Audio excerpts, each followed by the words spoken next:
Fala pessoal, tudo certo? Tudo bem com vocês? Primeiro de tudo, senta o dedo no like aí pessoal, bora TTT. Pessoal, é o seguinte, esse carro aqui é um Cherry Face 2011. O cliente reclamou que passa no buraco, faz barulho, esterça o carro, faz barulho. Percebeu que é aqui na suspensão. Levantei o carro, vim verificar. Para minha surpresa, aqui vai uma bucha, não tem a bucha.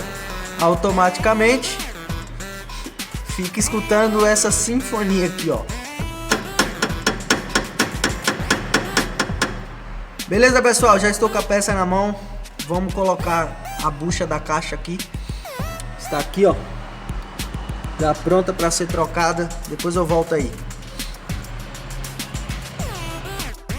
Bom, pessoal, voltamos aqui com a bucha já montada, perfeita, tá vendo? Não vai mais fazer aquele barulho. Pode pôr força aqui até umas horas. Tá aí, pessoal, perfeito, ó. Foi trocada aquelas ali. A bucha velha tá aqui também, ó. As velhas, ó. Dessa parte aqui, ó. É isso aí, pessoal. Mete o dedo no like aí. Mais um serviço concluído com sucesso.